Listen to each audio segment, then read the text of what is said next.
afternoon, everybody, and welcome to welcome once again to another Demo Wednesday, which we usually later goes on YouTube in our LSLP session webinar. So folks will have the chance to watch this later on YouTube. Today, I have the privilege, the pleasure, the honor to welcome someone who is not just an incredible scholar, but an overall great guy, great person, beautiful human being, in Dr. Noah Golden. Noah and I, we've known each other for a good 6 years already. And in that time, we've been able to share the path that brings us together into critical literacy. We have done some work together through the Transnational Critical Literacies Network, and recently we spent 2 years on this gargantuan project that is called the Handbook of Critical Literacies. And for the record, I think we're still recovering from that. So, and in addition to that, we've been able to develop a great sense of collegiality and a friendship fueled by literacy, research, social justice, activism, and pie, and the gift of pie. So I'm excited. I'm thrilled beyond excited belief to have Dr. Golden with us this afternoon to share his insights about critical literacy. We had an introduction to the class on Monday. We talked a little bit about some of the issues, but the idea today is to engage in a conversation where first we can hear from you about how you understand critical literacy, why we have to talk about critical literacy in schools, and we have to talk about critical literacy in our programs, and then different ways that you have approached critical literacy in your own work, in your own research with your students, and otherwise. And again, we can talk about both critical literacy and, of course, with the beautiful background that you have, the CMLCA, Critical Media Literacy Conference of the Americas. We can also talk a little bit about critical media literacy. So I am done with this introduction, and once again, I'm super excited to have you join this afternoon, broadcasting from Long Beach in sunny California. So Noah, we're all yours, and we look forward to the conversation. Of course, we invite the students in the audience to turn your cameras on when you have a chance, and ask any questions you have. So it's less of a lecture and more of a conversation with this overall righteous dude that's Dr. Noah Asher Golden. So Noah, we're all yours. Excellent. Thank you so much, Dr. Berry. And again, it's such an honor to be here with you all. You all are so fortunate to be studying with such a respected scholar and colleague of critical literacies, South America, North America, globally. It's such an honor to be here. So if you're able to, I greatly appreciate if you have the technical capacity. I know sometimes it's hard, sometimes on Zoom, to have cameras on so that we can interact and we can dialogue. I have no interest in talking at you today. I'm hoping to dialogue and learn from you and with you while I share some things that I've been working on over the years as a teacher and as a high school educator, teacher coach, and a scholar and teacher educator now. Dr. Berry, could you click the function so I can share screen on Zoom there? Absolutely, absolutely, absolutely. I think you should be able now. Okay, great. Let's see. Excellent. Okay, so here is my slides to kind of ground a little bit what I'll be talking about. And I want to talk a little bit about critical literacy and classroom praxis. Praxis is that point on the continuum where theory meets action. It's an ever-evolving spiral of reflection where we would think about what we're doing and why, where our methodologies shape our work and grow over time. But let me dive right in.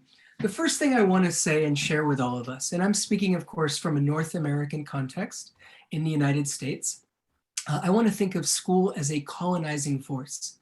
And I want to draw on some words from a colleague, Dr. Katy de los Rios, and Oh, Dr. De los Rios writes that history informs us that public schooling has been used to, quote, Americanize, to categorize and deny access to those perceived as different from the racial, ethnic, and linguistic mainstream, right? So she's writing about the context of schooling in the United States.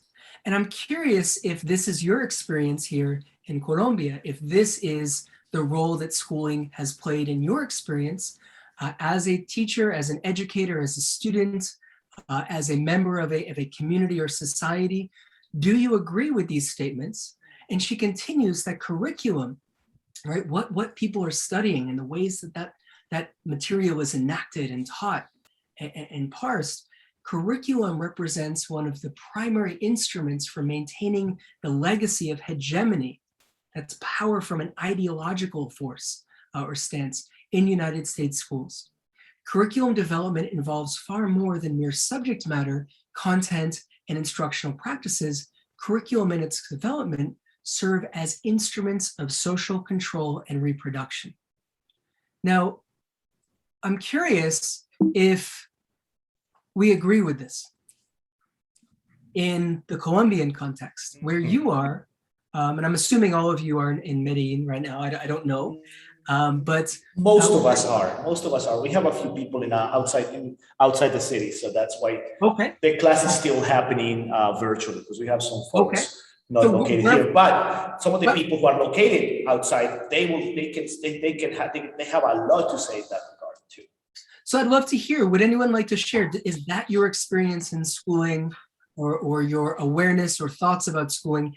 Is it a process that is ideological, seeking to shape young people to make them into particular kinds of people who speak certain ways, who read and write certain ways, who think about the world in certain ways, to make them or to attempt to make them into the ideal citizens of the state? And what are your thoughts about that? Well, I do have some thoughts, but I would like to get some of the students to jump in and say and have their say on that. Since I have Alejo on cam, Alejo, you want to jump in and and share your thoughts? Okay, Dr. Mora. Hello, Dr. Golden. Nice to meet you. I have always considered that education is, well, especially in our context, I believe that education is a sign of power, so, and that's the way we understand it. When I was reading that paragraph that Dr. Rios wrote, I certainly feel very connected and worried, because I see that it's not just a Colombian situation or national situation, but it is a global situation as well. So it happens in the States, also in Europe, and now here in Latin America. Definitely. I totally agree with her, and I agree with you, Dr. Golden, because that is precisely what we live. It's not only about ideology, but it's also to show economical status, an economical position. So those who are privileged with education always will be one step ahead of those who are not able to get into the educational system. Powerful. Oh, please continue. Oh, no, just to finish. So that's right, what I see. The literacy has always been a privilege of those who have access to the education. And to have the access to education in a country like Colombia, you need economical resources. So when people said, education is, I forgot the term, is justice, but Dr. Barry, I can't remember. I'm sorry. Social justice. Exactly, social justice. But I don't think so.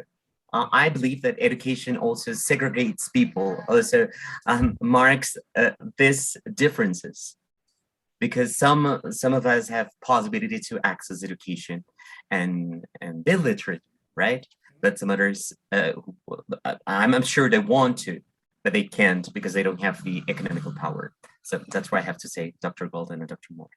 Powerful, Alejandro. Thank you for engaging in dialogue and sharing those very deep, powerful thoughts. Two responses as we open up our dialogue today. And I hope other people will engage in dialogue as Alejandro has, that is the goal, to learn through exchange. Number one, I agree, absolutely. Schooling, education, formal education, what we call schooling, is something that's only available to people who have certain material resources. So class functions heavily, right? I also want us to think about the ways that schooling, that formal education, can shape people's access to mobility or material wealth or opportunity. So it's not only who has access to education, but what can education do as a form of capital in people working in other spaces or getting a chance to reinvent their material conditions and create different opportunities for themselves. And two, I would also say that education, I would argue, because otherwise, what's the point of being an educator? Education has the possibility of offering a site of transformation and not only reproduction of the status quo, and not only denying people access and opportunity, but also transforming it. And I think without that opportunity, without that possibility of transformation, there's no reason to be an educator. We should all just go home and say, all right, the game is over. It's not going to work. You know, it's always going, society is always going to be organized in these deeply problematic ways. And that brings us to critical literacy, which is looking at the role of language and text and the ways that language and text are drawn upon, used to reinforce or potentially interrupt or critique that status quo. And that is why critical literacy is so important. And so those are some of my thoughts, and I hope to hear more, Alejandro, throughout our dialogue today. But I want to say, would anyone else like to speak Well, while some of the students start getting their thoughts, I mean, I think first of all, we need to say, I mean, since we already quoted the brilliance of Katy de los Rios, we have to send her a shout out, a little bit of love. Katy, if you watch this video, a little bit of love to you. Hope you're doing well. We love you. No appreciation for the work you do. You always inspire us. So a little bit of love your way. I think when we talk about this, you bring about the question about how things are in Colombia. I would say we have the hegemonic element. I don't think we have taken it to the extreme, for example, that we have seen in the United States, where you have for example, the idea of cultural literacy. And this whole idea of all this list of, kind of like the book Cultural Literacy, whatever America should know, Edie Hirsch. Yes. Hirsch, yes. Usually, I don't like to say that name.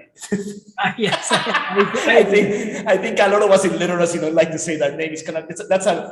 For people watching this, that's basically that's our Voldemort, in a way.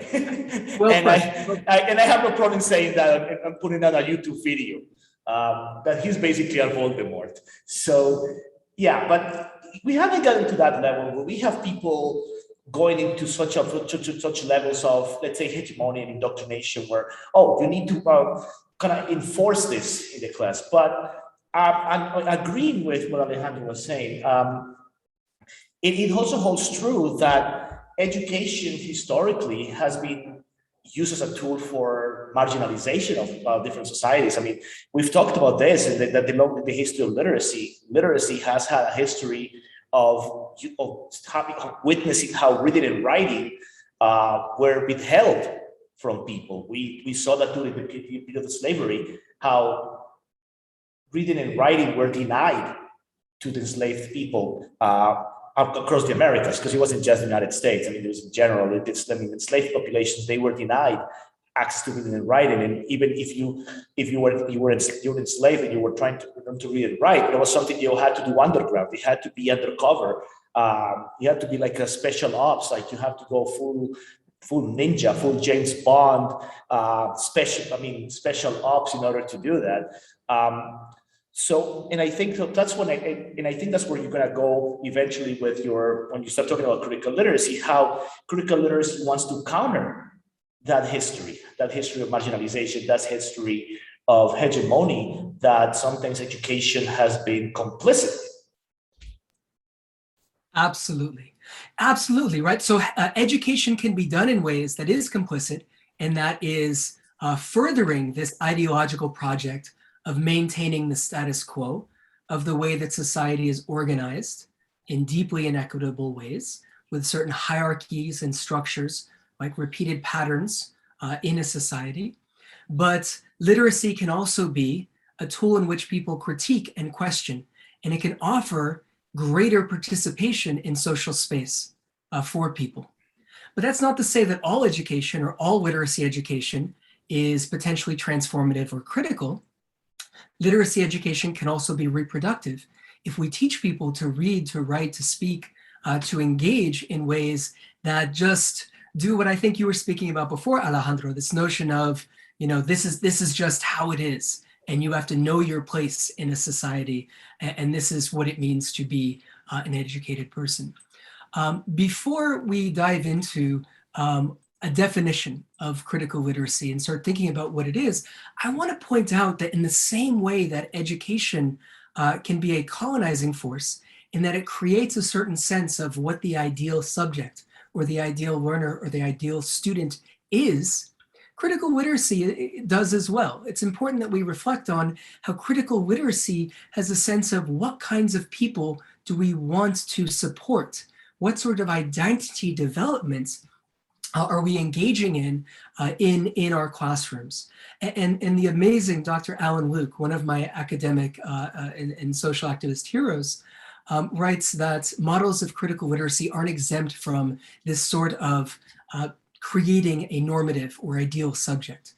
And he writes, that is, models of critical literacy are not true or untrue, but are, as he puts it, normative bids to construct a particular kind of cultural and political subject, right? What sort of person do we want to emerge from our dialogical, pedagogical work, from our literacy education endeavors?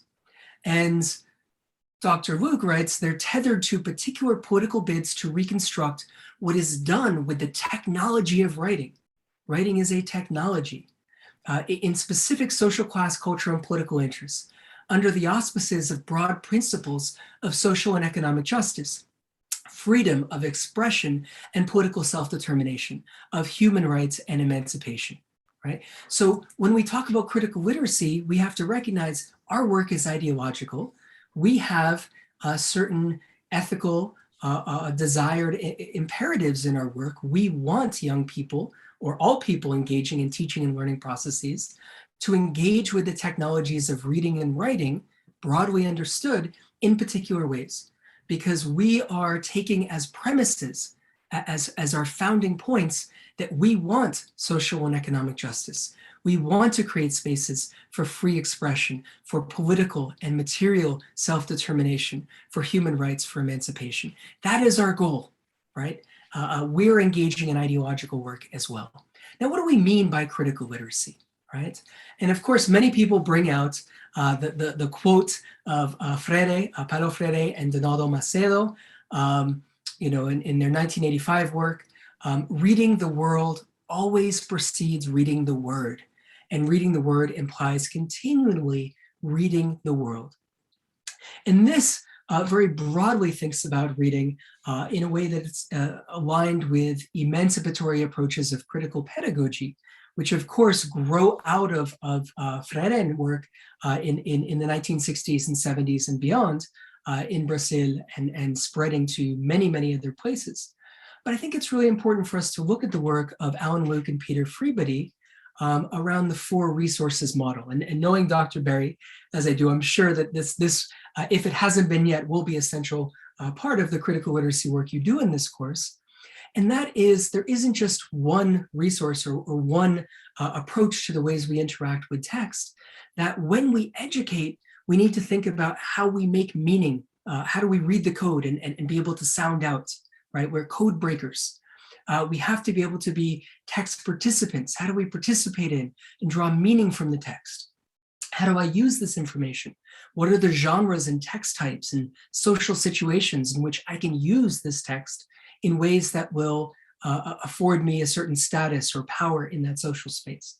And then finally, and the one that is done the least in literacy education, in my experience, is being a textual critic or analyst. How does the information position me? How does it influence me? And this four resources model is so important because in many places, in states where I know the work well, I don't know in other contexts as deeply, of course, there were non-productive debates, unproductive debates about should we focus on phonics or whole language? Should we focus on genre studies and mentor texts? Or should we focus on this or that? And the four resources models say all four of these matter in different ways at different times, but we have to value all of these ways of engaging with text. And I love this definition by our colleague and amazing mentor, amazing scholar from South Africa, Dr. Hilary Jenks. And she writes, critical literacy education focuses specifically on the role of language as a social practice. Languaging is something we do in the world that has effects and impacts. We use it to help us to buy the food that we eat or produce the food that we eat. We use it to get from one place to another. We use it to communicate in professional ways and in our romantic lives. Literacy is always present, literacy in language in multiple ways. And so language is a social practice, and we need to examine the role played by text and discourse, by the cultural stories in our society, in maintaining or transforming these orders. Right? So what's so important is to look at the ways in which language is playing a role in maintaining the status quo or creating sites of resistance where we can transform or build new social possibilities. No, we have one question. We have a question right now. I mean, Natalia, she had raised her hand a little while ago, so I told her to. Oh, I apologize. No. I actually told her to like let you round up the idea so she could go next. So I think now is a good time to for her to open the microphone and raise her comments. Natalia, go for it. Okay, so good afternoon. Hello. Good afternoon. Well, as you were mentioning, I'm not from Medellin, so I can like share my experience from my own context, that is Quibdó, Chocó. And it really caught my attention when you mentioned that education can cause segregation and that the schools or these institutions want to have like a status quo, because well, being here in Quibdó, I can tell that school, I mean, it isn't that different from other cities, but we can obviously see that segregation or that, well, I don't know how else to call it. And that is obvious even when we wear a uniform, like they want to shape us all in the same way, even in the way we dress. And also these things that, I mean, like you were saying also about language, that, and I think a school has its own language and it's like the same everywhere. And these rules that they have that are sometimes like so ridiculous that I wonder if teachers themselves, like if they reflect on their own and think like, oh, why do we have these certain rules? For example, the one that I think is the most ridiculous is like, oh, you can go to the bathroom. You're like, oh, professor, may I go to the bathroom? And say, no, not now. So I think it's like a really strange rule, like why? And that happens like in many places. And also, I think another form of segregation that we don't even realize is, for example, female schools, because I went to an all-female school.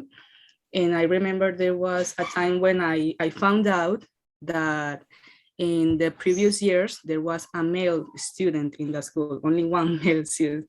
And so I started like digging, and I found out that you can't reject like education. You know, like if someone goes to the school and says, I want to study here, you cannot reject that, even if it is an all-female school. So when I found out about that, it was really interesting. And I also think that, yes, education should be like adapted to the context. And sometimes the way the teachers use the language in the classroom, it says a lot about the teachers and about the way they want us to think, the way they want to shape us, and like basically to make us puppets. And also the lack of access sometimes to quality education. For example, me, I'm from Quibdó, but I had to go all the way to Medellin to be able to access to like better education, you know? So there are like a lot of things that I could keep going on and on. Powerful, Natalia. And first, let me apologize for not seeing when you wanted to engage before. It's one of the challenges of Zoom is I'm looking at a slide and not seeing you. So thank you for your persistence and for making those powerful points and for teaching me about the context in which you experienced education. And I think there's a lot in what you said about the ways in which schools can enact what we might think of as symbolic violence. And that symbolic violence might be, you need to pronounce things with this accent. The way that you speak is not right. Or the clothes you wear aren't appropriate, you have to wear this particular uniform, as you mentioned. Or more basic control of bodily functions, right? What you're saying about using the bathroom reminds me of my first year of teaching in New York City in the late 1990s, where students were not allowed to use the bathroom for the first 2 hours of the day.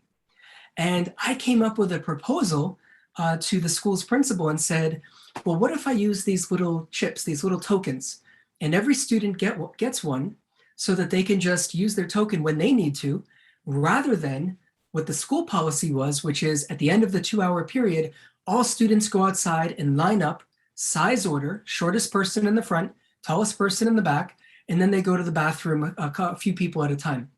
And I thought that was ridiculous and a waste of time, a waste of teaching and learning time, and control that did not need to be exercised. And the principal did not allow my suggestion to go. And that was something that taught me that the goals of this school community were not aligned with my goals as an educator. And that was part of the reason that I left and found a school that did not try to control and micromanage people's basic movements and functions. Right. So this is a really important point, but I also want to raise this question of, are there moments where it is necessary to enact some kind of policy of saying, well, these are the things that are appropriate for school and these are the things that are not. Right. I want to encourage us to realize that there's always some process of that symbolic violence being enacted in school. But are there ways that we can build on, draw upon, or leverage that process in the service of criticality, in ways that we critique that process in ourselves, and we support young people in developing the critical literacies to be able to question, to have a skeptical orientation towards language and the literacy practices that they participate in and are participated or enacted around them. And that's the case that I want to make today by sharing a few examples from my practice, which I hope and trust and know all of you will critique, right, and question, and that's part of the process. First we have Alejo had raised his hand, and after Alejo makes his comment, we're gonna have Harold going next. So Alejo, go for it. Okay, thank you, Doctor. So I was paying careful attention to what you were saying, and I was thinking not only as a student, but also as a teacher. It's absolutely absurd and contradictory what's happening in education, because education, what we understand by education is a possibility to free people, right? To give them freedom. But when we, even for teachers, when we look at the syllabus or the curriculum, we see that we don't have this freedom of teaching. So it's like an oxymoron. So we want them to be free, but we are also forcing them to think in a certain way. We ask them to be critical, but then the exercises, the way we encourage this literacy, a critical literacy, is incorrect. So I think it's what we expect and what we are doing to reach what we expect. So it's sometimes we face this what my classmate Natalia was saying, not only about the coexistence manual, but also it starts with the simple simple curricula, the simple syllabus. So we still see interpretation. So we have we give them a text and identify the pronouns and identify the verbs, but it doesn't go beyond it. So it stays in the superficial things. So are we really asking them so what are we doing with education? Are we really asking our students to think, or we're just asking them to copy and produce or reproduce what has been done for years? Thank you so much. Powerful question, Alejandro. And I think that's one of the ways we can separate this distinction between what happens in schools that might be critical and desirable from our point of view, and what often happens in schools that is undesirable, that is that social reproduction or simply reenacting what the curriculum says or what have you. I think we need language to describe that. And the language that many people use is to differentiate between schooling and education. So what you're describing in the negative sense, we can call schooling, where young people go and they have to sit a certain way, copy down certain things in a certain way, line up a certain way, so on and so forth. And they're not getting a chance to critique and analyze, to be social critics, to be decision makers. That's schooling. But where people do get an opportunity to engage in practices that can help them to be more fully active, more fully participating in social spaces, we can call that education. So I'd like to suggest we use that language, schooling versus education. And the second thing I want to say is that just because a curriculum is mandated, which sadly is the case in far too many places, the US started with this approach of neoliberal mandated curricula. And you know, as Alan Luke likes to say, we sadly exported our very problematic educational policies globally. In many places have this sort of approach. And of course, schooling has been a form of ideological control in many places for as long as schooling has existed. But I want to raise the question of the idea that there's a distinction between curriculum in use, enacted curriculum, versus the curriculum in and of itself that is handed to someone. And I believe that it's possible, even if you are required to use a certain textbook or approach to say, teach English as an additional language, or to study a work of literature, what have you, that it is possible to transform and adapt that curriculum to do the kinds of work that I might argue are desirable, right? And throughout, I think we have to be able to turn that lens of criticality on ourselves and invite students to question, well, why am I doing this as an educator? How am I doing this, right? Because we never can get away from education as an exercise of power. Power balances exist. They exist in the classroom where you are the teacher and you have students. The question is, how can we use that power in ethical or perhaps desirable ways and also open ourselves up to critique? But powerful comments and questions. Please continue with them. And I believe, looking in the chat, that it's H-Man's. Yeah, Harold, go for it. Yeah, that's me. Well, I wanted to say that continuing with what Natalia was saying about these rules that teachers have or the same institution, that they don't only like homogenizes, if I may say so, the ways students are, but also what they think or they are allowed to do with knowledge. Because I remember in my high school days that, well, I wanted to read different things, but the Spanish teachers, not the English teachers, because their curriculum was like very limited. I remember from first grade to 11th grade, the only thing you could see, like in every class, was verb to be. But in Spanish class, we used like they used to teach like different movements, and like I don't know how to say them in Spanish, but I remember the barroco or the reenactment.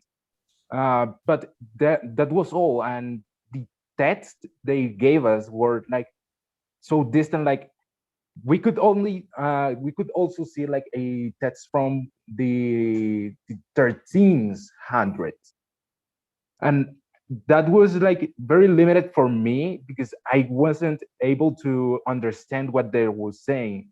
The text was saying. Like I couldn't, and the teacher wasn't even explaining something to us. So they were like segregating the access to knowledge we had. Like that, continuing with your idea of this, I forgot how you told, how you said it, like some symbolic violence. Yes. Symbolic violence. Yes, Like, absolutely. And of course, that's not my idea. I want to be acknowledged. That's the work of the amazing sociologist from France, Pierre Bourdieu, and he developed notions of forms of capital and forms of violence. But absolutely, Harold, right? That's something that happens in the curriculum, in the ways in which we teach and learn, and that happens in schooling. When a teacher or a school leader, or what we have in the US as school boards or a district, say that this is the text you have to read and study, that's an exercise of power that is essentially saying to the learners, this is the kind of text that is important. This is valuable. This is important, right? And this is a cultural icon. This is something we look up to.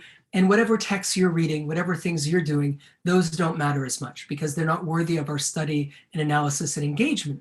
However, I want to caution all of us that critical literacy is not as simple as simply saying, well, they're making us use this text from 1392 or something, and I'm going to use some popular text that young people are reading today. It's not as simple as substituting the text that we read, because there can be traditional symbolic violence inducing methods of teaching a popular text, and there can be critical ways of engaging with a text from 500 years ago. And there's this really great accessible piece in the Journal of Adult and Adolescent Literacy by Dr. David Kirkland called Books Like Clothes. And Dr. Berry, please share with your students if they haven't already read it.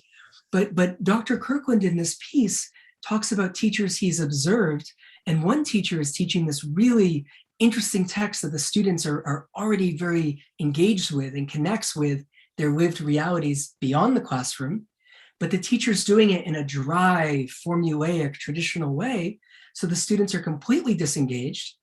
And then Dr. Kirkland observes in another classroom where the students are reading what is often considered a canonical work, Beowulf, and the teacher is doing all kinds of innovative, critical, engaging ways of connecting these students' lived realities and interests with critical analysis of this text. And the students are deeply engaged and participating, and they're developing literacy competencies that we can imagine are portable. They can apply to things that are not the text Beowulf, this older text that perhaps doesn't have as much resonance with some aspects of the young people's lived realities.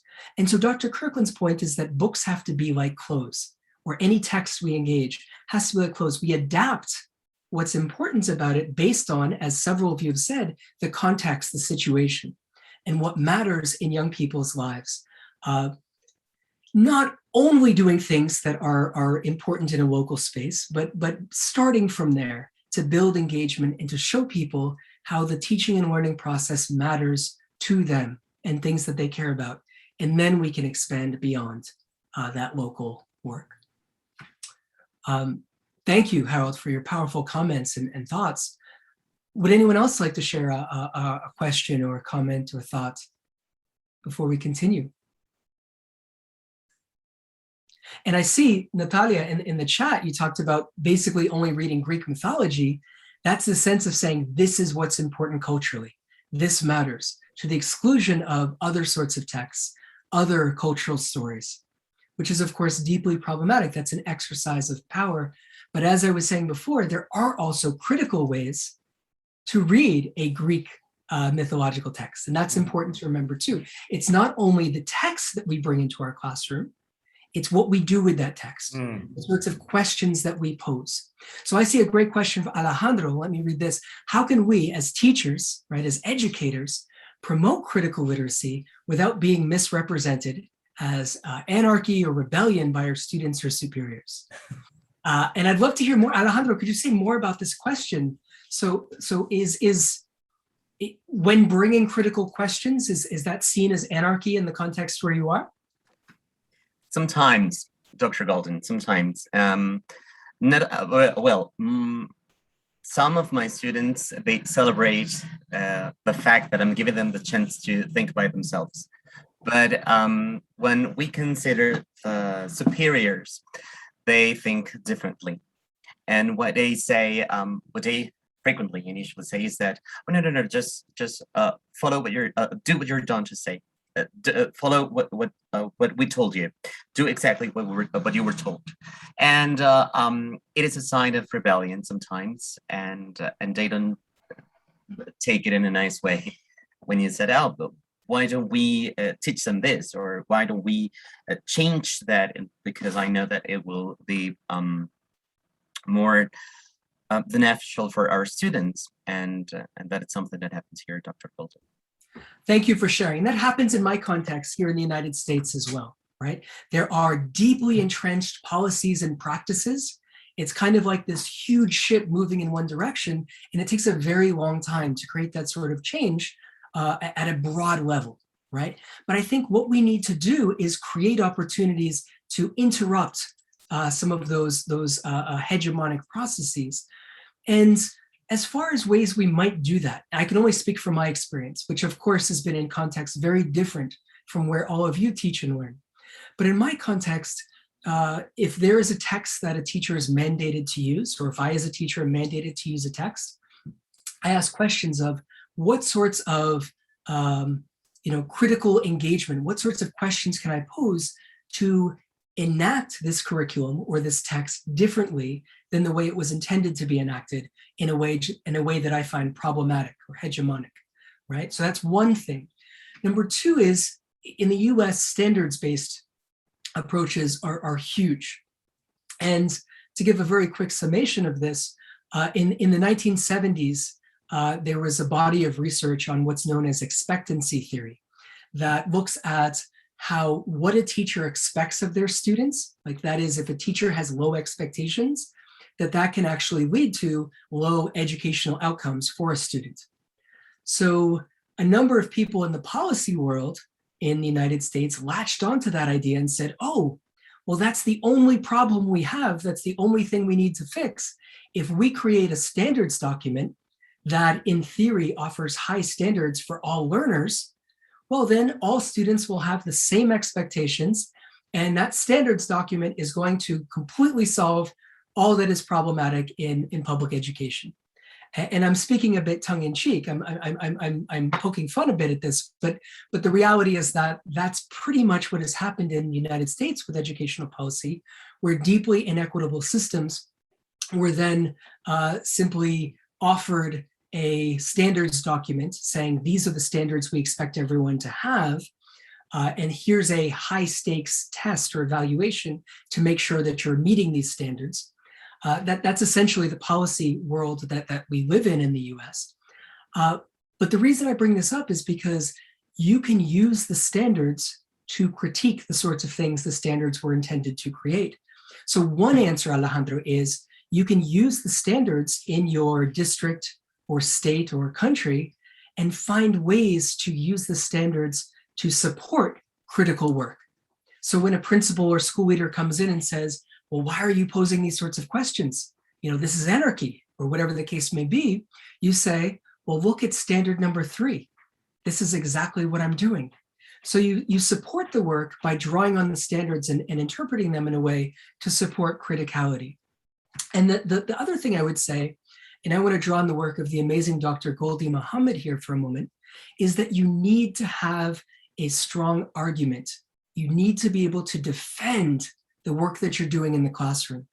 So that if a parent comes in, or a principal comes in, or a school leader comes in and says, this is anarchy, this is problematic, this is wrong, you have 10 different reasons saying this is why we need to do this work, right? You need to be able to defend it and explain it to people who maybe are trying to critique it. Because the challenge that you're mentioning, Alejandro, is absolutely real, right? There are teachers who don't have job protections who are fired in contexts I've worked in for raising certain questions or teaching certain histories or whatever the case may be.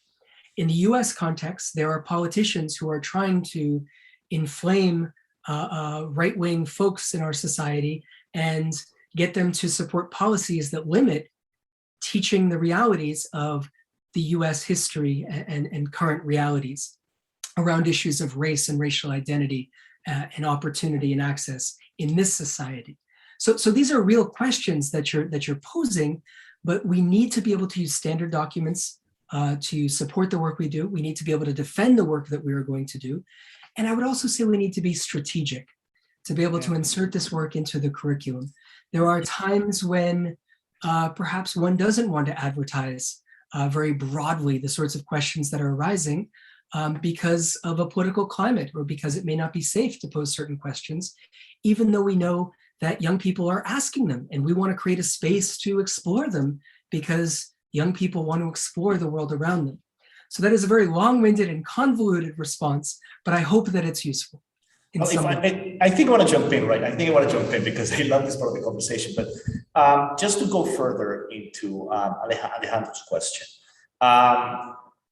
Sometimes people misunderstand what being critical or what engaging in critical literacy is, in the sense that when you are in critical literacy, there is a sense of, I would say there's a sense of militance in the sense that we're always fighting the good fight, as we've always talked about. But that sense of militance, that sense of belligerence that sometimes comes with the critical mindset also has to come with a sense of care. Not in the sense that being critical doesn't mean that you have to be yelling all the time or that you have to be angry. I mean, sometimes people think that doing critical work means you have to be yelling and you have to be angry, when the reality of our work and our criticality is a lot of the critical work is ingrained in love, not in anger, not in hatred. Like if you go back to Freire's work, Freire's insisted on the idea of love as one of the elements of having this critical mindset. So you can engage in critical literacy without moving it into that extreme. I mean, in the whole sense of the critical literacy as anarchy or this anarchical or rebellious thing. Sometimes it's an extreme that you don't necessarily have to go.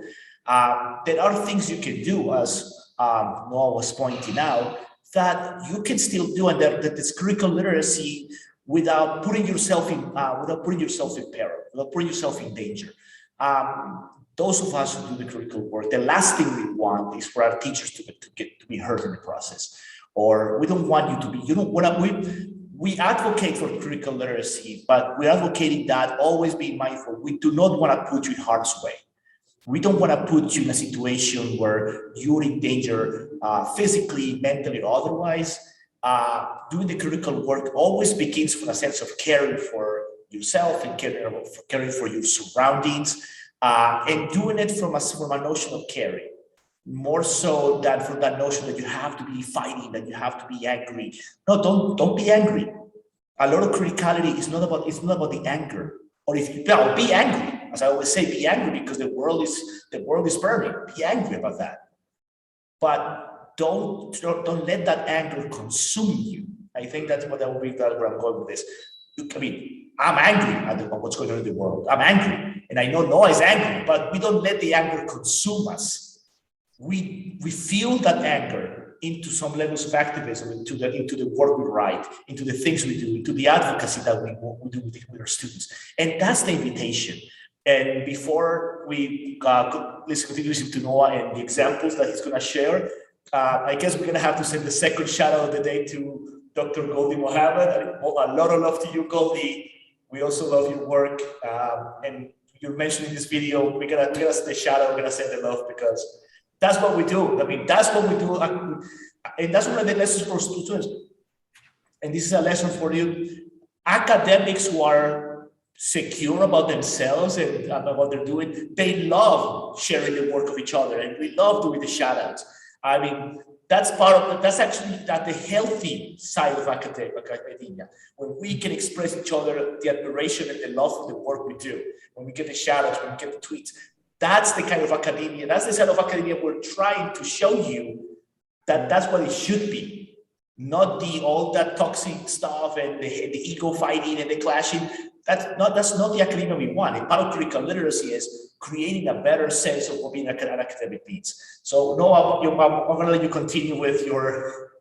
Powerful. And to build on that, I agree very much. Something I say to my students all the time is we need to be able to do this work together. Part of the problem or the challenge of enacting critical work is we think we do it all individually in a room with a closed door. I think it's about building a community of practice and a community of support where you're working in solidarity with others. You don't always agree on everything, you have different points of view, but you're working with other people to create a space to question, to enact critical practices in the classroom. It's very difficult to do this work alone, which is why it's so important to collaborate with others and to learn with others. And I appreciate what you're saying, Dr. Berry, because I certainly don't want anyone to be unsafe in any context. And what the risks are in posing certain questions or thinking about literacy and language in certain ways will vary by context. I don't know what the realities are in the context in which people are learning. So it is important to be strategic, to engage this work with a sense of humility and collaboration and having that community support. Absolutely, absolutely. Other comments or questions before we dive a bit deeper into the work? Okay, so what I want to talk about before I share some examples is theories of change. And this gets at what Alejandro was talking about before. This gets at what several of you have raised. The way that we understand problems in education and teaching and learning in society delineates or engenders a range of possible solutions. The ways we frame the problem matters. So if you frame in education the problem as, well, the problem in the United States is that we can't compete with other countries because young people just can't follow basic directions and they're not being good workers, then you need an education system that's going to help people follow basic directions and be good workers, right? So if that's what you think the problem is, that is the solution. But if you think the problem that we have is not about producing human capital or producing better workers, if you think that the problem that we have is that we have a deeply inequitable society, right? As Dr. Berry was saying, that the world is burning, there are all these problems, there are all these issues, well, then we need to think about how does that get to seem normal for people? How do people see that as, well, that's just the status quo, that's just how it is. In this society, we have female identified people, right? Women paid less for the same work than male identified people. How do so many people just accept that as normal and see that as okay, right? Language and literacy play a role in maintaining that, right?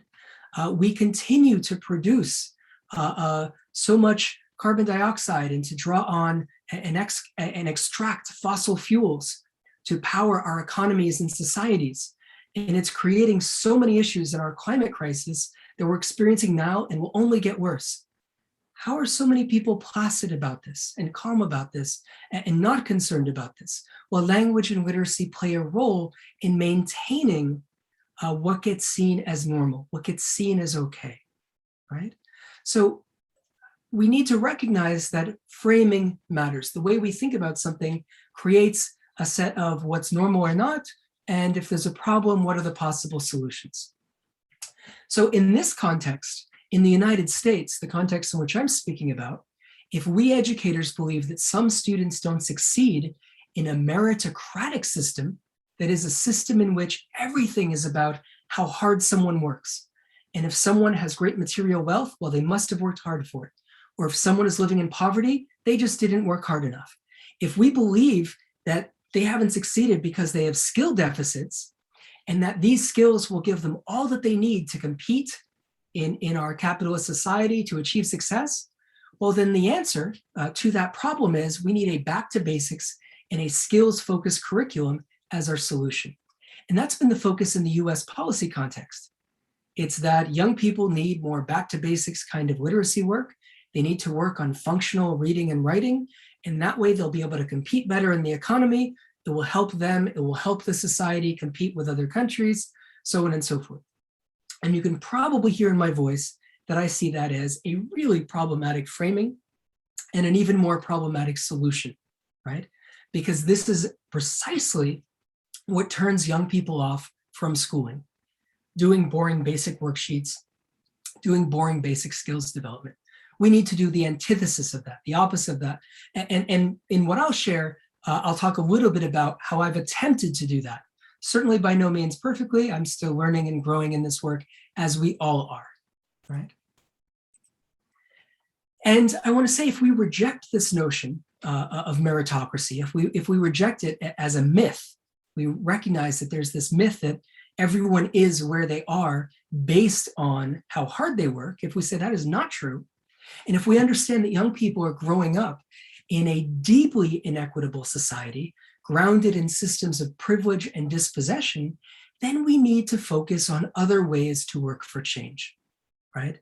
And critical literacy is central to my understanding of how we work for change, for different opportunities, to critique the status quo. And this work begins with self-work, from my point of view. And here I draw on the amazing, powerful work of Dr. Yolanda Cili Ruiz. And the self-work is so important. We need to think about where these things live in us, as Dr. Cili Ruiz always asks students and audiences. How do we experience and understand the way our society works? Whether that society is in the United States or New York or Los Angeles, whether it's in Medellin, whether it's in a rural area outside of Medellin, whether it's in anywhere in the world, right? How do we experience this? What are our understandings of the problem or problems in our society? And what are our possible solutions? We have to begin with self-work, thinking about who we are, how we experience the world, and how that makes us aware of some things and not aware of others. We have to think about, to use a bit of jargon, how our positionality biases our epistemology, how who we are in social space based on our gender, racial identity, class status, geography, the language or languages we speak, the accents we have, the formal education or schooling we've had, how all of these things shape what we know about the world and what we experience about the world. We need to start with that self-work. And those of us who work in English language arts or teaching English as an additional language, we don't just teach language, we teach people. We teach young scholars or old scholars or whatever age scholars. Our goal is to support, in my experience as an adolescent secondary level teacher, our goal is to support adolescent scholars in sustaining their existing literacies, the ways in which they read and write and listen and speak and communicate. We support their existing literacy practices while expanding their literacies repertoire, their toolkit. We offer new ways of engaging with text, new ways of producing text, new ways of thinking and critiquing and questioning and skeptical approaches. We need to enact all of these in a humanizing way that values the people we work with. And this is one of the huge contributions of Freirean approaches to critical literacy, is that they're grounded in this humanizing dialogical approach of really valuing people as people and not simply as empty vessels to be filled, not simply as someone I'm going to put my knowledge into. We engage in dialogue. We learn together. Now, I've been talking on for a few moments, so questions, comments, thoughts, concerns, differences of opinion, all are welcome. Aaron, well, first, again, in the third shadow of the class, we have to say a little bit of love to Yoli Cili Ruiz. I mean, again, hermana, we love you. And I mean, again, keep shining on us, because the brilliance just gives us reasons to be bright on ourselves.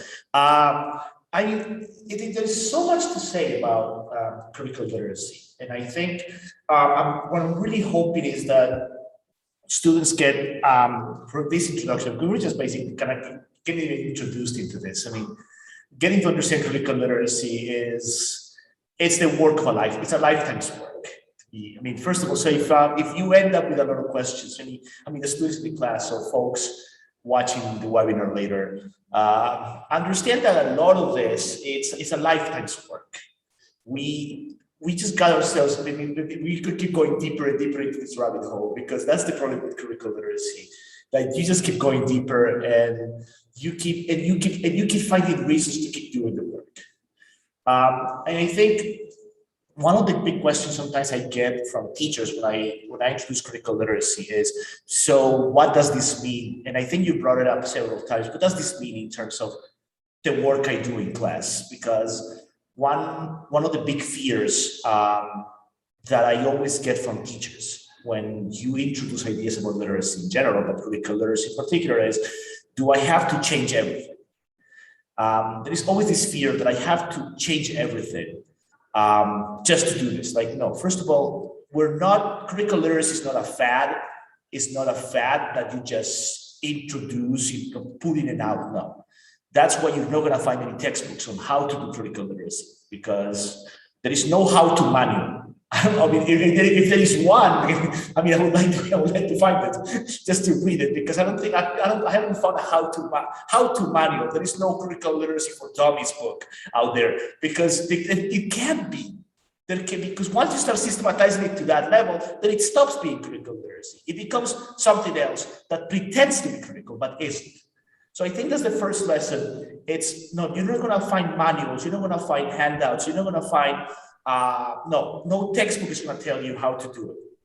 What you're going to find is people who have been doing the work telling you what it looks like. And as you play with that, and you start thinking, as Noah was saying, start thinking about the books you bring to the class, and even if it's the curriculum. So what do we do? What else can we do with those mandated texts? What else can we do to transform the way we play with those texts? What else can we do to transform the way we engage with those resources that come to our class, with those videos, with that TV, with those comics, whatever? It's what you do with it and how you transform what your students can do and how the students play with the text. I think that's at the core of the work on critical literacy. It's the transformation of what your classroom looks like. If you do critical literacy, but your classroom is not changing, and your students are not changing as a consequence, and you're not changing as a consequence of that, then you're not doing critical literacy, you're doing something else. That's so important, Raul, right? And the way that I would describe that, the language I would use is that critical literacy practice from a teacher's perspective always has to be responsive, right? It's never just, I'm going to bring this in because I think this is important. It starts from that dialogue of learning about the students, the people that one is dialoguing with and working with. And I think, Natalia, you made a really great point earlier, saying that education really should be based on the context, grounded in those spaces, and begin there. And I agree. And so I want to talk a little bit about the contexts that I've worked in and that I currently work in. And I want to share some examples of what critical literacy has looked like in the practice from my vantage point. And these are not perfect projects, not by a long shot. They're messy, all right? But these are attempts. And I also want to say that there are some great books where you can see other examples. Because I agree with Dr. Berry, right? That it's not a cookie cutter approach where it's one size fits all. But you can see examples from the work of Dr. Hilary Jenks. She has a really powerful book called Doing Critical Literacy. There's an older book going back to, I think, 1999 by Dr. Wendy Morgan, Critical Literacy in the Classroom. There's a work of critical literacy and English teaching, Dr. Nick Pime, I believe is the name. But there are books you can seek out to see examples. And I want to share some of my examples with all of you. And I also want to acknowledge that teaching is always messy, right? And critical literacy teaching is especially messy. And sometimes I remember early in my career as a teacher, I felt like I wasn't doing enough of this work or doing it well. And years later, I still feel like I'm not doing enough of this work and not doing it well enough. And I think that that's true. So don't if I may offer advice, don't worry that you're not doing enough of it or not doing it particularly well. I got a chance to meet Alan Luke, who I referenced earlier, an amazing critical literacy scholar, in I believe it was 2003. And I started to talk about a project I was doing in my classroom, and I said, it's not critical enough. And he said, let me interrupt you right there, Noah. He said, teaching is always pastiche. It's always weaving together different approaches and ideas. So there's no purity. Don't try to think that it's critical or it's critical enough or not. Like, do the work, bring in the questions, and see where it goes. And so let me share some work from my context. So I was a high school secondary level teacher in New York City at what's known as a second chance transfer alternative high school. What that means is students who weren't successful in their first or maybe second high school eventually found this school where we did things differently. We offered an alternative. We went by first names because we tried to minimize the power differential between teachers and students. We sat in circles. Everything was project-based and dialogical as much as possible. That was the goal, to do teaching and learning the ways we thought teaching and learning should be done. We thought of it as the young people we worked with didn't fail their previous high school. That previous high school failed them by not engaging in dialogical, meaningful, critical ways. And this school is located in the heart of the South Bronx, a community in New York City that has experienced decades of economic disinvestment. Some of these young people were working class. Some of these young people were experiencing poverty. That says nothing about the brilliance and talent and great possibilities in terms of what they brought to the classroom, but that of course created challenges for some of the students. So having shared a little bit about that, let me dive in to a few questions and dive into the work. I want us to think about, how do we read the young people that we work with? Do we read them? Do we make sense of them as broken or incapable because they may be living in a challenging situation? How do we position them through our language and our own teaching practices?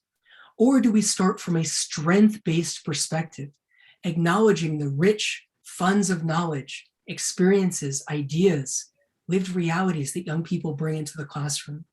And I advocate for the latter, starting with deficit framings of seeing people in broken or weak ways never leads to good things in a classroom. So start by getting to know students, by valuing and learning who your students are and what's important to them. What questions are they exploring and grappling with? And so in one curriculum that I created and enacted in this school in New York City, this was going back maybe 15, 16, 17, 18 years ago, I started to pay attention to some of the things the young people were talking about and discussing. And by the way, as an aside, the reason I left my first school I worked at, the one where students weren't allowed to use the bathroom when they needed to, was because everything was a strict curriculum textbook that I had to use. I was expected to use it in certain ways. And so I left that school and I searched for a school community that valued the kinds of dialogues and project-based learning that I wanted to be part of as a teacher. And that was this school, Arturo Schomburg Satellite Academy, located in the heart of the South Bronx in New York City. So the school had a policy that if students were engaging in any fights in the school, that we had to do what was known as a safety transfer. We had a number of sister schools throughout the city, and we wanted to make sure that if fights were happening, we wanted everyone to be safe. So it wasn't a punitive, like you're out of school in a negative sense, like a zero tolerance policy. It was a, we're going to find a community where you can be separated so that we don't have that violence continuing in the school. And I saw students making powerful arguments about why this policy was wrong and wasn't okay. And students would pose questions like, and I believe this was in 2003, when the United States was about to invade Iraq and to start a war under completely false pretenses, which was evident even then to many, many people. But students would say things like, why is it okay for the United States government to try to solve problems through violence when it's not okay for us? That's a great question, right? That's a really powerful question. And so what I attempted to do was to respond to some of those questions. I noticed my students' brilliant comments whenever we were discussing issues of violence, of power, or possible justification. And so I designed a course that was meant to be responsive to that and to create a space to think about some of those questions. And so the essential questions that drove that curriculum that I created, because the school allowed teachers to create their own curriculum, which is why I was so excited to teach there. But the questions I posed were, is violence ever justified? If so, under what conditions? For what reasons? Are our actions more a matter of choice Or are our actions more a response to social conditions? And I posed those questions because I wanted to generate a great dialogue. And the first time I enacted this class, I knew I was onto something, because the class ended and the students didn't want to get up from their seats. They were still debating and arguing and dialoguing with each other about those questions. And I said, I've hit on a really good set of questions for us to explore a wide range of texts and to debate a wide range of issues. And that I would encourage all of you to think about as you do work in English language arts or teaching English as an additional language. How do you encourage people to use their new language, in this case, I'm imagining English, to be able to dialogue and debate, to use language in authentic, meaningful, grounded ways, rather than just filling out exercises in a workbook, right? Rather than just practicing conjugating verbs or whatever the case may be. Which is not to say that those activities have no use in the classroom, just that they should be the side dish, not the main course. They shouldn't be the central focus of the work that we do, from my perspective. And so I brought in a text that I thought would be a great way to explore some of these questions, Native Son by Richard Wright. And I'm curious, has anyone read this American novel written in the late 1930s? So Richard Wright is an amazing novelist who wrote this novel to talk about the experiences of his fictitious protagonist, Bigger Thomas, who is a Black 20-year-old young man, to try to write to white audiences about the experiences of Black America, and almost as a warning of what will happen in America if there isn't progress around the deeply inequitable segregation and negative bias and structural racism of the United States. And I'll let you all think about this book if and explore it if you like. But when writing it, Richard Wright was going back and forth from different ideological points of view. He was exploring Marxist ideology and thought. And so there's a lot of social determinism in thinking about why the protagonist, Bigger Thomas, does what he does. But he was also drawn to a lot of existentialist thought. So in a way, the violence that the main character enacts is almost freeing and liberating, and allows this young person to define himself against the way society was trying to define him. So this text proved to be a really great starting off point for the projects that we did. Now, what were those projects and how did they relate to critical literacy? Well, we engaged in critical media literacy in this course.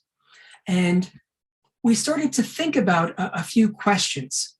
Number one, without giving much away about the novel, there is an accidental killing of a person in the opening chapters of this novel, of the book.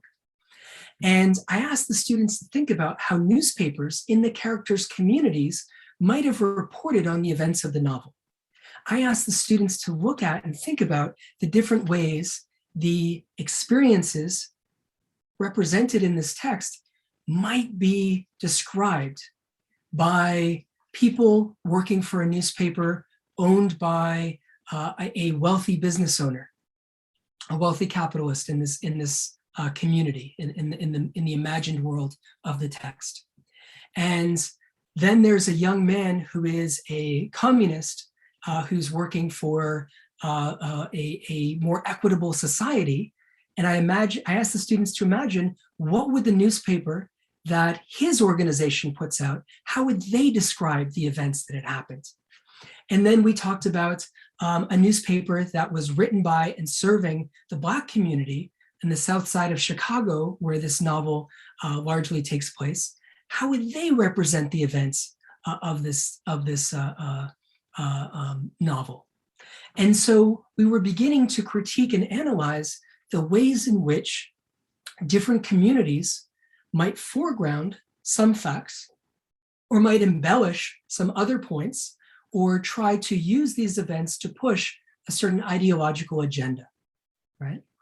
And that was beginning to think critically about how text can be representing the interests and ideas of those who created, right? The texts are never neutral. a text is always positioning its reader, its audience, to try to manufacture or build some kind of consent with particular ideas or ideologies. Thoughts, questions, comments about that project or anything else I've shared so far?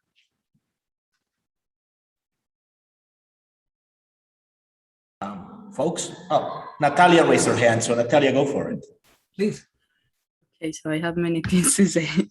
So first of all, when well, the teacher, I think that the teachers sometimes don't even know their students. You briefly mentioned something about that, and I think that that is like one of the biggest issues, because okay, and I know teachers, they have like a lot of students and many classrooms, like 30 something students, but I think the problem is also that they are not interested in getting to know their students, in knowing the things their students have gone through, you know. And I was thinking about how, like, well, in my experience in high school, every classroom has like a subgroup of people that are like the bad ones.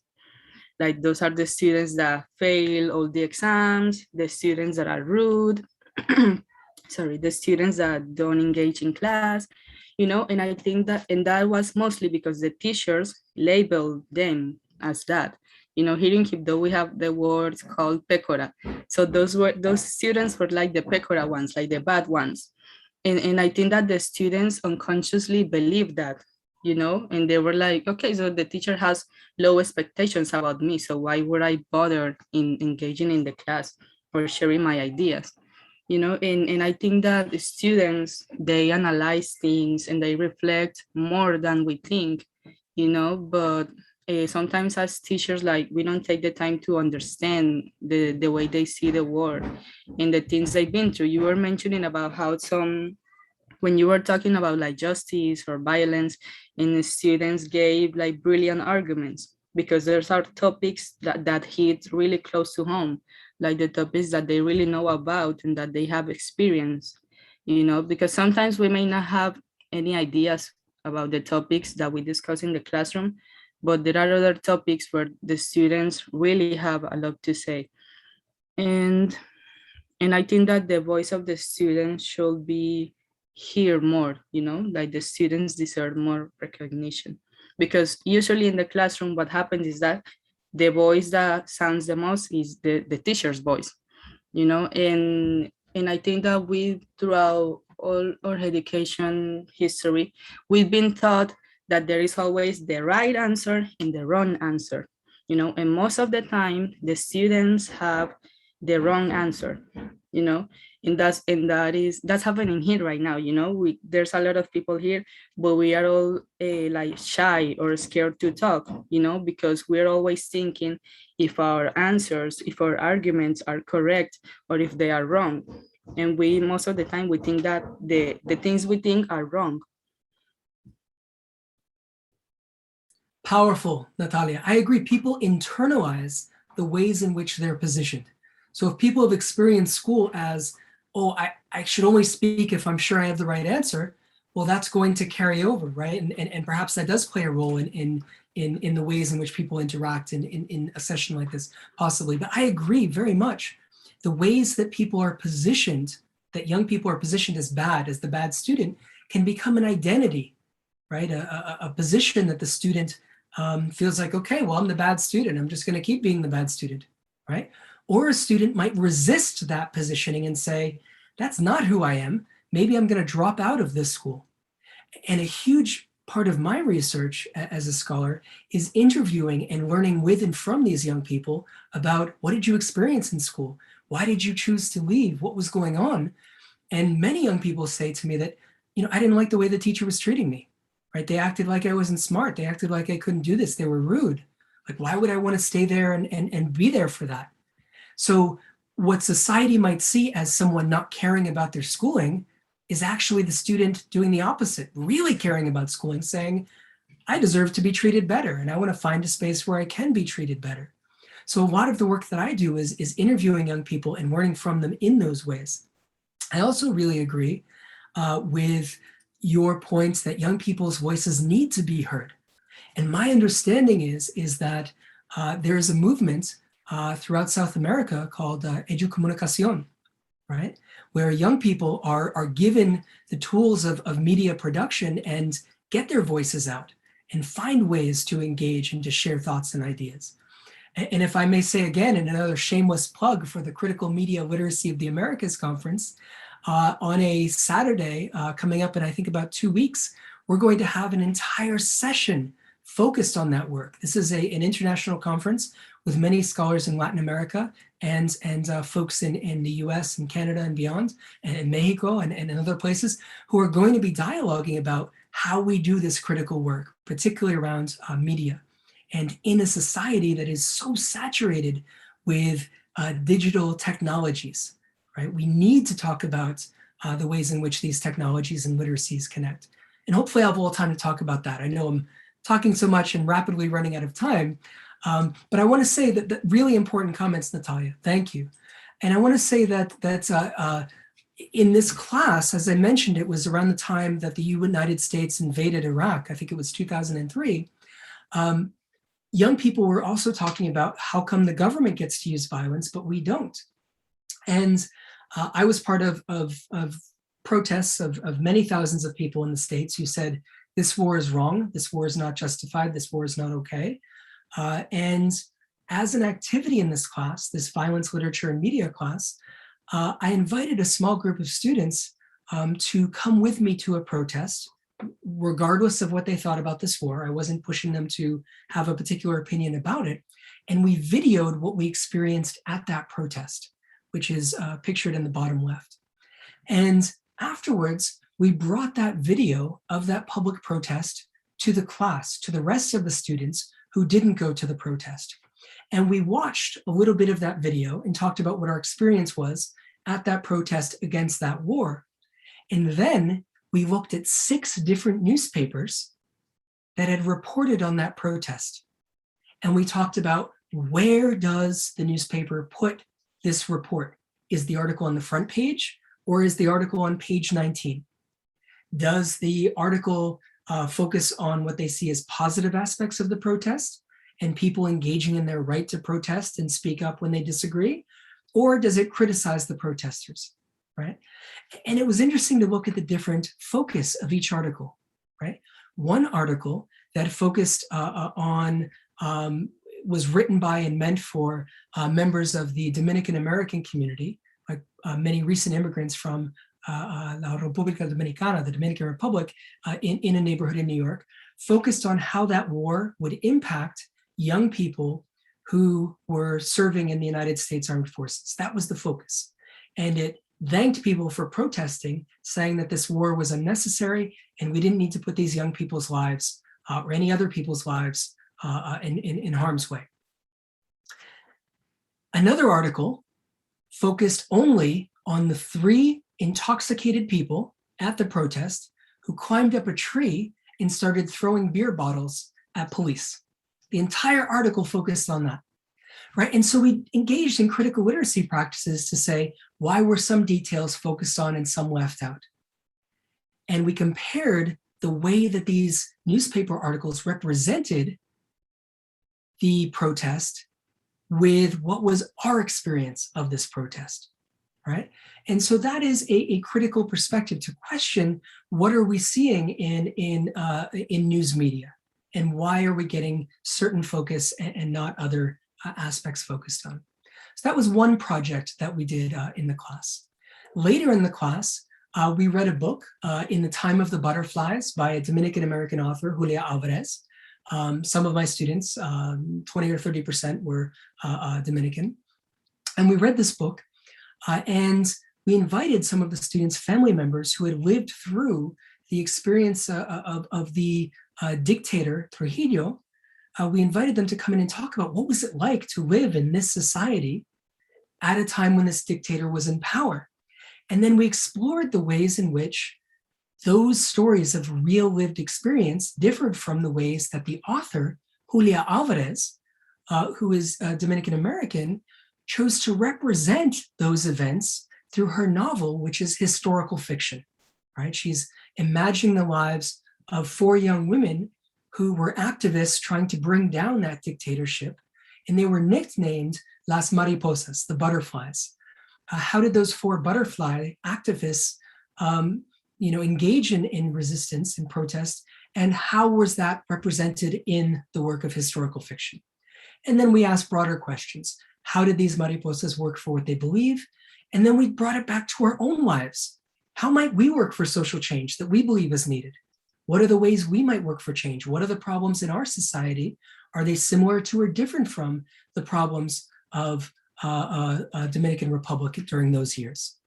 And this was during the era of George W. Bush in the United States. And so students had some deeply complex thoughts about that president, and we discussed and engaged and dialogued around that. Reactions, questions, comments. I don't want to just talk at folks. I love the questions and the ideas. What do people think about these activities that I've done? Do you think that they're engaging critical literacy in any way? What do you see as valuable or problematic, or how might you do them differently or adapt them to your own context? Amazing questions. And I think that one of the takeaways from this is that when you think about curricular literacy, what we're thinking about, it's this idea of, affording yourself the chance to be creative. And I think that's one of the first big takeaways is you cannot do curricular literacy without creativity. Curricular literacy and creativity go hand in hand. So one of the things, if you ask yourself, how can I get myself into curricular literacy? Well, first of all, start thinking creatively. As you start thinking creatively, what's going to happen is more questions are going to begin to arise about what you can do. And then as you continue in this creativity, what's going to happen is you're going to start finding bigger issues to tackle. And you're going to start bringing bigger readings to tackle. One big lesson because I'm thinking in the sense of language teachers, and there is always one question. How soon can we start doing curricular literacy work? That's a big question that language teachers usually have, in the sense of kind of like translated as, does curricular literacy have a language competence prerequisite? And I always like to say, no, there is no prerequisite. The only prerequisite to do curricular literacy is to be alive. It's just that simple. The only prerequisite is to be alive. And from there, you can just start thinking how you want to transform the class. But I would say you can do it. I have examples from some of my researchers doing curricular literacy preschool, doing curricular literacy first grade, having their first, second graders talking about environmental issues, talking about gender issues in storybooks. So there is no age, there is no language requirement. There is just a will to think differently and think creatively. And as you think different and creatively, that leads you into thinking correctly about the world, and thinking correctly about society, and thinking correctly about schools, and about the kind of world we want and how we can build together a better world. Powerful. I agree. From any of the students, any questions, thoughts, or what do you think of these projects? Folks? And feel free to critique them and challenge, right? I'm not putting up my work to say that this is there's no one right way. I'm just sharing some of the things that I've tried in this very messy work. And I can talk a little bit more about some other projects. Well, and we would love to keep you around, but obviously what we'll have time is a limitation, as students have another class in 20 minutes. So okay. We're gonna bring it home now. Could I briefly share just please do, of course. I'll really briefly share. Go for it. And then we'll go from there. So as we are running out of time, I want to share in another class. Students kept saying to me, why do you say that these kinds of reading and writing and speaking and learning will make us powerful? You keep saying that we need to learn them, that they'll give us access. Is that really true? And the students would give me examples like, I have an uncle who left school after 4th grade, and they make more money than my cousin who has a master's degree. So what's the point? And so I brought that into a class saying, do academic literacies, these certain ways of reading, writing, and engaging, do they make us powerful? And if so, in what spaces, under what conditions? And we studied some texts, and particularly a short story called Father and Son by a scholar named, by an amazing poet and novelist and short story writer, Father and Son, by Langston Hughes. And the students then rewrote the ending of this story to try to say, here's how I would want this story to end. And they also connected this with an empirical investigation of how people use language in social space. They did some basic ethnographic work, and they brought that to the classroom to say, here's how we see people speaking and reading and writing in ways that make them powerful in a particular space. And I also want to talk just briefly to say that this work was done a decade and a half ago or more. We need to think about what this means in a society that is saturated with these new technologies of social media. We need to think about digital ethics and ethics of what it is to be human and how to live just and sustainable lives in these technologically saturated societies and economies. And I want to say that we are going to be talking about these questions and more in the Critical Media Literacy of the Americas Conference not next weekend, but the weekend after. And your professor and I are part of the steering committee and organizing that event. Please come. There'll be amazing scholars from throughout Latin America, throughout North America, just really powerful work. And we'd love to see you there. And if you're curious about the work that I have done around identity, which I think is really important, and that was brought up by Natalia, you can see any of my work at this website. It's linked to my university profile, and all of my work is accessible. And if you'd ever like to dialogue more or reach out to me to dialogue, please feel free. I'll put my email in the chat. And I'll turn it over to you, Dr. Berry. All right, so yes, I said we could go on for hours talking about curricular literacy. There's so much to say that just like 90 minutes doesn't even begin to do it justice. But I really want to take a moment to express once again all my gratitude to you, Noah, for the time, for the insights, for the warmth.